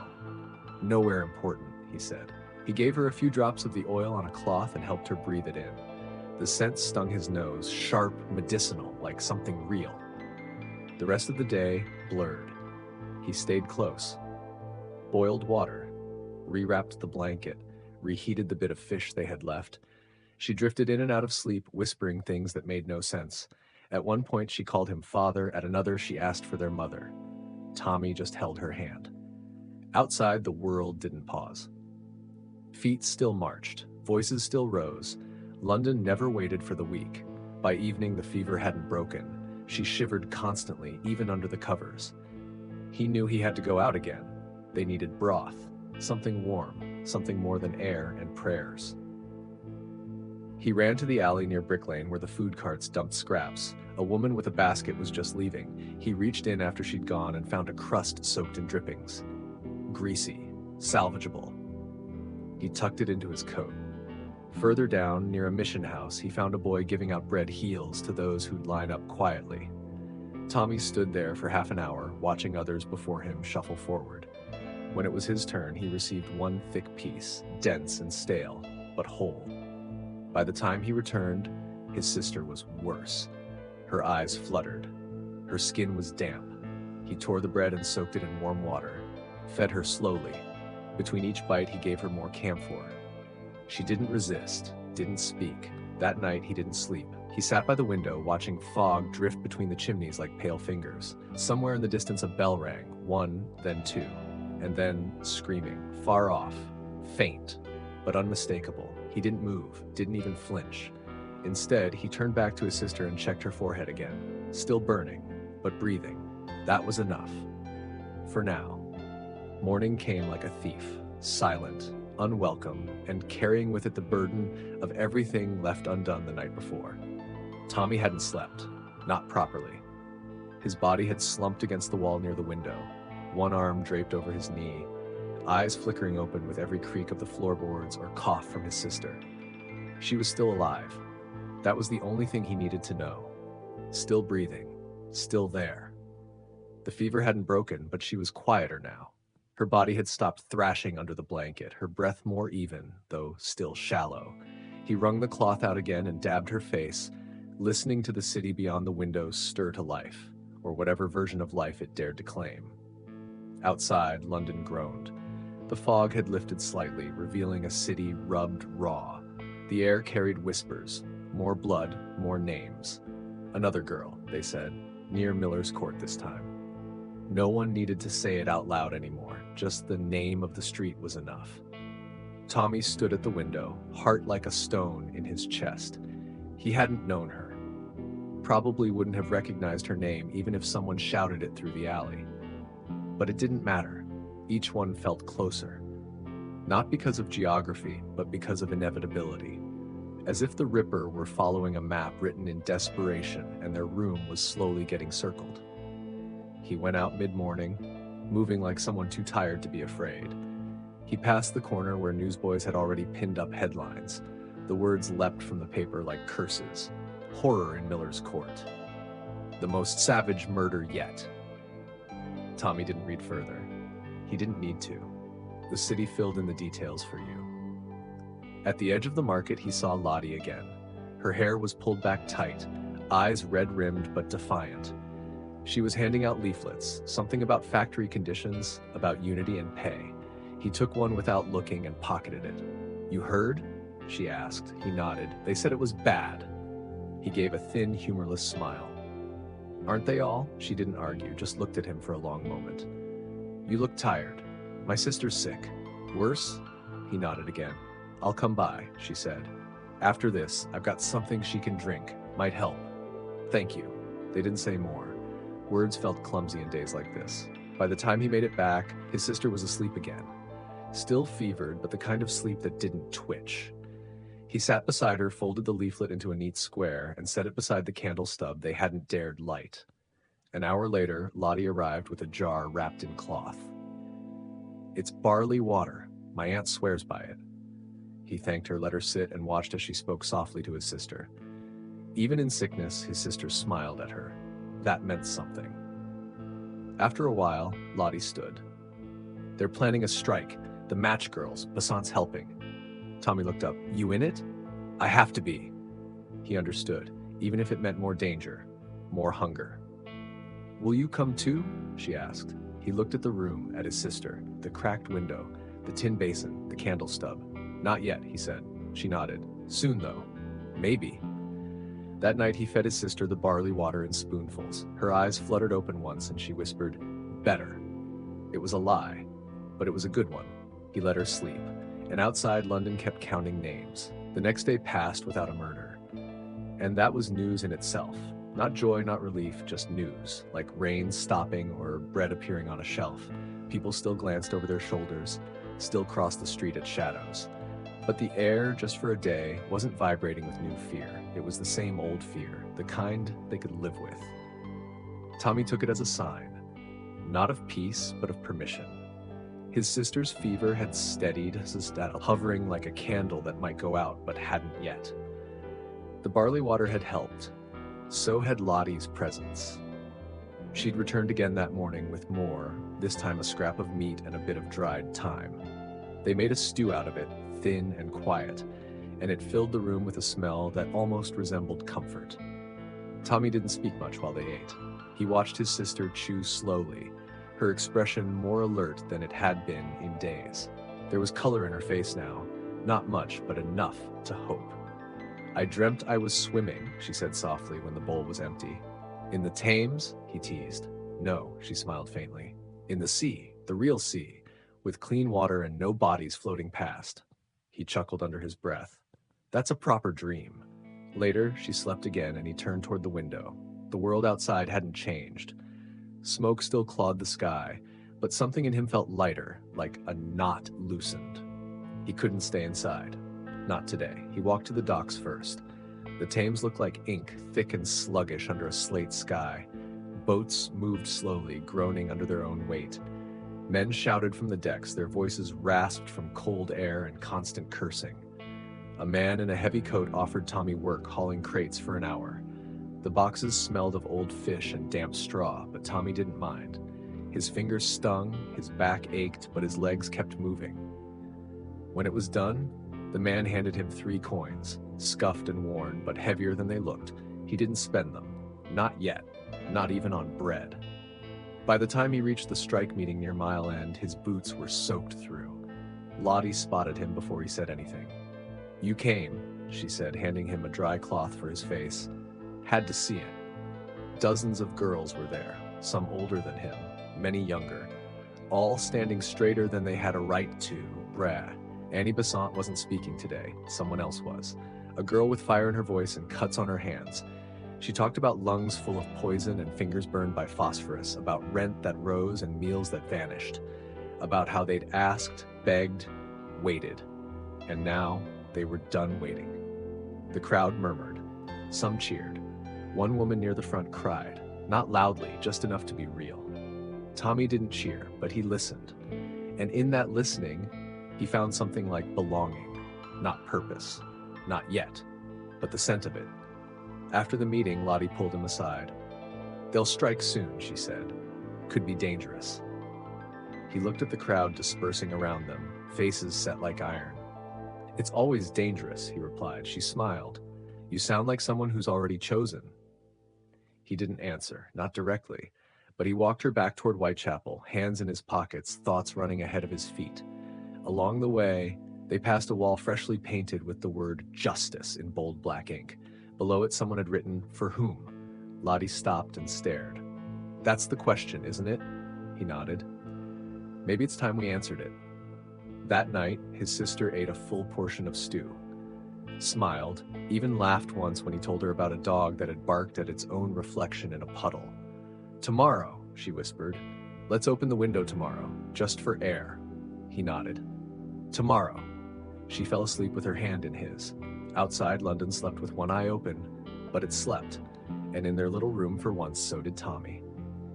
The window opened, not wide, just an inch or two, but it was enough for air to move through the room like a visitor. It carried the scent of coal, cabbage, horses, and something else, the faintest trace of spring. It wasn't real, not yet, but Tommy felt it all the same, something beneath the grime and smoke, trying to push through. His sister sat up for the first time in days. She looked out through the cracked glass with her blanket wrapped tight around her. The color had returned to her lips. Her eyes, though still ringed with shadow, held a glimmer. "It's not raining," she said.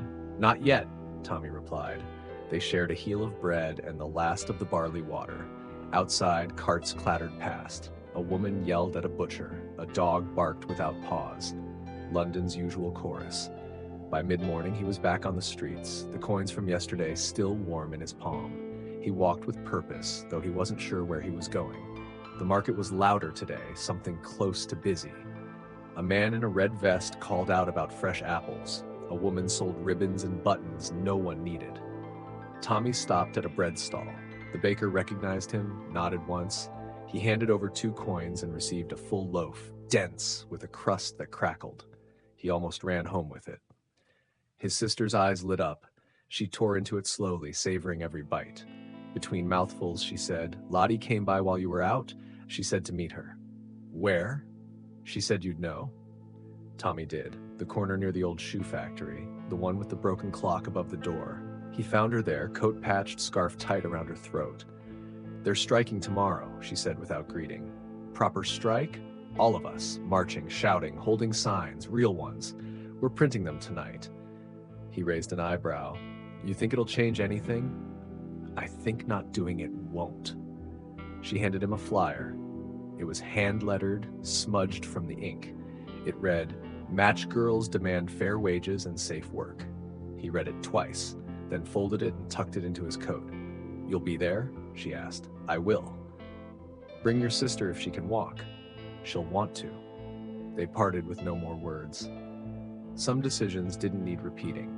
That night, Tommy sat at the window with his sister beside him. They shared the bread and watched the city exhale smoke. Below in the street, someone had scrawled a message in chalk, "We are not afraid." She saw it too. "Maybe that's true," she said softly. "Maybe," he replied, "or maybe we're just too tired to care." "Either way," she said, "we're not alone." He turned to look at her. Her face was tired but alive. Tomorrow would be hard, maybe dangerous, but for the first time in a long time, he didn't dread it. London didn't offer kindness, it offered chances, and tomorrow, they were taking one. The morning of the strike came cold and sharp. Frost lined the edges of the windows like spider webs spun in silver. Tommy helped his sister dress slowly, gently, like one might help a soldier out of bandages instead of into them. She was stronger today, her breath steady, her hands less shaky. They wrapped her in every warm thing they owned, scarf, shawl, coat patched 3 times. It didn't matter if it matched. It mattered that it held. Outside, the streets had already begun to stir, not with fear, but with rhythm, with intent. People were gathering. Mostly women, mostly girls, but men too, brothers, fathers, sons who'd seen too many girls come home with burned skin and blackened teeth. They came without whistles or banners at first, just bodies and boots. Then someone brought out a drum. Not a real one, but a pot banged with a wooden spoon. And the march began. Tommy walked beside Lottie. His sister leaned against him, but she didn't slow. They moved through Whitechapel like a tide, voices rising. Signs were lifted, paper and cardboard held high with broomsticks and broken rulers. They read, "We are not disposable. Our lives are worth more than matches. Besant walks with us." And Annie Besant did. Near the front, tall and upright, her expression carved from stone. She didn't shout, but when she raised her hand, the crowd quieted. When she stepped forward, they followed. Police lined the streets, not moving, just watching. Eyes sharp, hands at their belts. Tommy met their gaze and didn't look away. The march wound through Spitalfields, past the warehouses and the pubs, through the square where men usually sold coal by the handful. Today, it was empty. Even the street sweepers had paused. Near the printers, a man tried to shout them down, called them fools, rabble, troublemakers. But he was drowned out by a wave of chanting, "We light the world, give us light." Tommy didn't know who started it, but it spread like fire. At the corner of Hanbury Street, the crowd stopped. A girl near the front read a list aloud, names of those who had died in the factories, not just from burns or fumes, but from exhaustion, from hunger, from silence. Each name struck like a hammer. Tommy's sister clutched his hand. When the list ended, they moved again. Slower now, quieter, but still forward. Back at the mission hall, speeches began. Some shouted, some whispered. Lottie spoke, her voice cracking once, but she didn't stop. She told the story of a girl whose jaw had crumbled from the inside out, how the manager had said it was her fault for chewing matchsticks, how they paid her family in silence. Tommy stood in the back, watching faces, hard ones, hopeful ones. He saw boys his age who looked like they'd never spoken out loud before. Today, they shouted. He looked at his sister, her eyes wide, her mouth open slightly in awe. She wasn't thinking about fevers. She was thinking about something bigger. As the meeting ended, the crowd didn't disperse. They lingered, talked, shared bread, stories, names. Lottie found him. "You all right?" she asked. He nodded. "You?" "I feel taller," she said with a crooked grin. They walked home slowly, no need to rush. Even London seemed slower. The smoke still curled, the sky still pressed low, but the city had heard them. In their room, Tommy helped his sister off with her coat. She sat by the window again, this time with the glass cracked wider. "You were right," she said. "It did matter." He nodded. He didn't need to say anything more. That night, as the candle flickered, he reached into his coat and pulled out the folded flyer. He placed it beside her on the windowsill. She didn't speak, but she kept staring at it. And outside, London didn't sleep. It listened. The next morning began not with coughing, not with shouting, but with stillness. A rare thing in Whitechapel. The kind of silence that wasn't empty, but filled with the aftermath of something important. Tommy woke before dawn as the candle's last inch gave up its ghost and sank into the saucer. His sister was still sleeping, her face turned toward the window where a streak of pale blue light hinted at morning. He dressed quietly, pulling his boots on without waking her. The soles were thin now, he could feel the shape of each floorboard underfoot, but they held together, just like he did. Outside, the streets still held traces of yesterday, chalk marks along the curb, a dropped sign leaning against a door. Bits of paper fluttered down alleys, some trampled, others caught in fences. The strike had ended with no blood, no arrests. That in itself felt like a victory. Tommy walked toward the mission.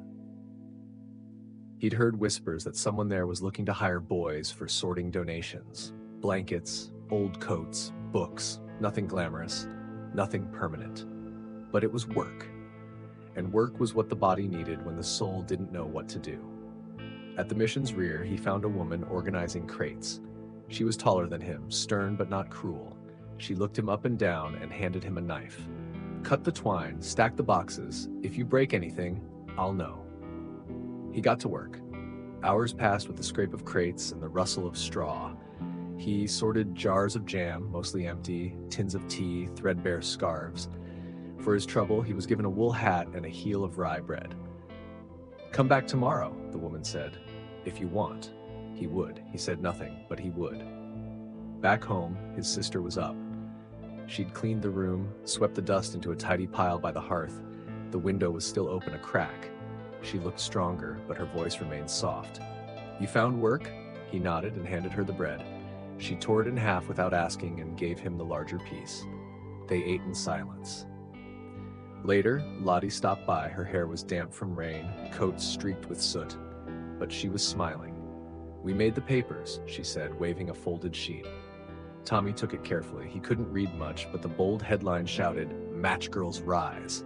A photo showed a blurry crowd, hands raised, signs lifted.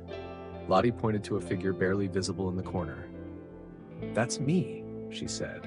His sister laughed softly. "You look like a ghost." "Better than nothing," Lottie grinned. They stayed for tea. What passed for tea anyway? Hot water and mint leaves someone had dropped at the mission. They didn't mind. The warmth was real. As dusk settled, they lit a stub of candle, watching its glow stretch long against the wall. "Do you think it'll change anything?" his sister asked.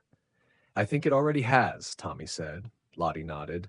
"There's talk of a second march, this time with factory boys, maybe dock workers too." Tommy didn't answer, but he looked at the window, the street below, the city beyond. If they had a voice now, maybe it was time to use it. And as the candle burned lower, they didn't feel smaller. They felt seen. The second march wasn't planned like the first. There were no leaflets, no speeches ahead of time, no brass band to lead the way. It began like so many things do in Whitechapel, with a whisper in the smoke. Tommy heard it first from a chimney boy on Flower and Dean Street. The boy was smudged from head to toe, eyes bright as coal. "They're coming from the docks," he said. Hundreds, maybe more. Tommy didn't ask who. He just started walking. By the time he reached the river's edge, the noise was real. Not shouting, not yet, just footsteps, dozens of them, boots, clogs, worn leather soles beating in rhythm against the stone. They came from the shipping yards first. Dock boys, rope cutters, haulers, men who'd spent years dragging crates heavier than hope. Their faces were pale, hands thick with callus. Many hadn't marched in their lives, but they marched now. Behind them came the factory lads. Then a clutch of chimney sweeps, coats too big, arms too thin. And at the rear, a few girls from the matchworks, still smelling faintly of sulfur, still angry. No one led, no one had to. Tommy found Lottie near the corner of Wapping High Street. Her coat flapped behind her like a banner. "I didn't know it was today," she said. "Neither did they," he answered. The march didn't roar. It moved like a slow tide, a press of worn bodies, eyes straight, jaws set. They didn't carry signs. They didn't need to. Their presence was the message. Someone began humming a hymn, old and off-key but full. Others joined. The sound swelled, not holy but determined. They reached the gates of Parliament just past noon. There were police, of course, always police, but they didn't move. Not yet. Not when the marchers simply stood and stared. A constable stepped forward. "Move along," he said. No one did. Then, from somewhere in the crowd, a boy raised a hand. He held up a scrap of paper, ink smeared, a name written across it. John Tyler, age 13, crushed by a gear. Next to him, a girl held another. Elsie May, match burn, died in sleep. More scraps followed, more names. The crowd didn't cheer, it stood. Finally, the marchers turned, quietly, together. They left as they came, boots on stone, heads held high. That night, Tommy sat by the window. His sister read the names aloud, each one like a heartbeat. When she finished, she whispered, "They saw us." He nodded, and outside, London was listening. The next few days passed without fanfare. No new headlines screamed from the corners, no new bodies whispered of shadows. London didn't grow kinder, it never did. But it paused, just enough for breath. Tommy spent his mornings at the Mission, lifting boxes, stacking jars, counting cracked bowls. It wasn't much, but it filled the time, and the coins it earned stretched farther now that hunger had learned to wait its turn. His sister was better, really better. She laughed more, coughed less. She even went down to the pump once, leaning on his arm, but walking all the same. They cleaned the room, wiped the sill, washed the single curtain. It didn't transform the space, but it made it theirs. And when the candle flickered low each night, they sat by the window and spoke of things they might yet do. "We should go to Hampstead Heath," his sister said one evening. "I've heard it's got trees taller than anything." "Trees don't grow in London," Tommy teased. Then they must have planted hope. He smiled, letting the words settle in the warm hush. One morning, a letter arrived. Not posted, hand-delivered, folded twice and stained at the edge. Tommy opened it slowly. "To the workers of Whitechapel, your voices have been heard. Parliament has convened a discussion on factory reform. A proposal has been introduced. This is not the end, but it is a beginning." The bottom bore no signature, just an initial, B. Besant, maybe, or someone who believed as she did. He read it aloud. His sister clapped softly. Lottie, who had stopped by to return a borrowed scarf, beamed. "We did that," she said. "Maybe helped," Tommy replied. "No, we did that." With sore feet and cracked voices. Tommy folded the letter again and tucked it beside the candle stub on the shelf. That night, the city felt quieter. Not peaceful, never peaceful, but no longer screaming. And that, in Whitechapel, counted as celebration. At dusk, they lit a bit of string soaked in oil, a makeshift lamp. The flame danced across the walls, chasing away corners. His sister whispered, "Tell me a story." He thought for a moment, then began. Once in a city made of smoke, two ghosts found their voices, and when they shouted, the city listened. She smiled, eyes closing. "And what happened next?" she asked. He looked out at the street, at the flicker of lampposts and the rustle of paper caught in fences. They kept speaking, and they would. The morning came quietly, as if London itself was holding its breath. Pale sunlight filtered through the window, not strong enough to warm the floorboards, but bright enough to feel like something new. Tommy woke to its touch on his face, blinking against the soft gold light.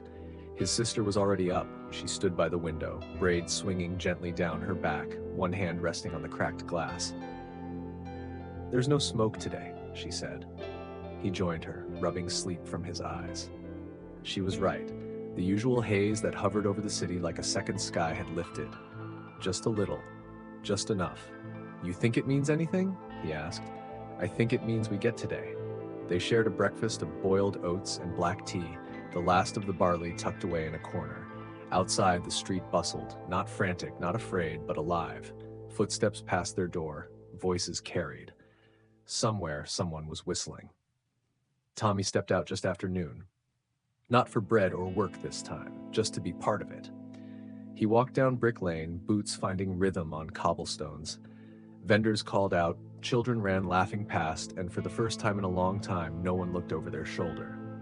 He stopped at the corner where Lottie had first handed him a flyer. She was there again, leaning against the brick, scarf loose around her neck. You heard? She asked. I heard, he said. The vote had passed. Factory owners were already squawking, but regulations were coming.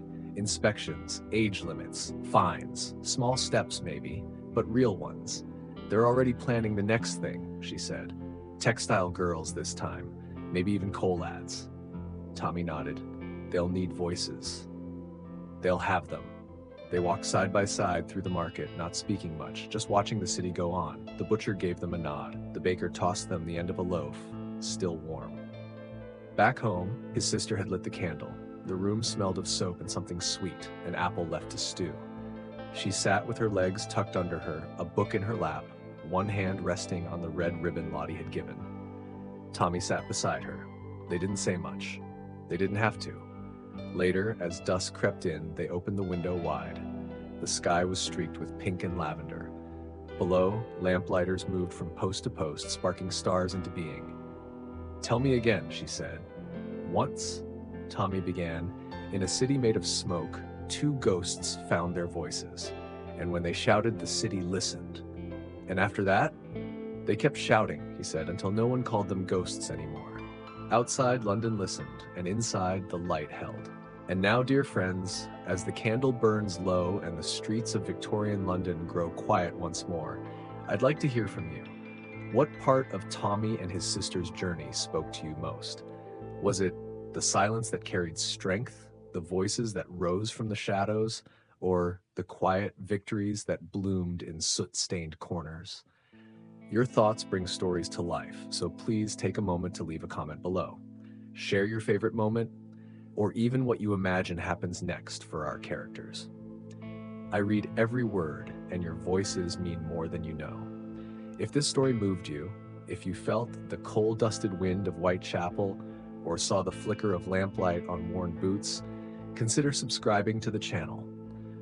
That way you won't miss what comes next, because there are more tales waiting in the fog. Thank you for walking through this journey with me. Your time, your curiosity, and your heart are truly appreciated. Until our next tale, stay warm, stay kind, and as always, keep a little light in your window. Good night.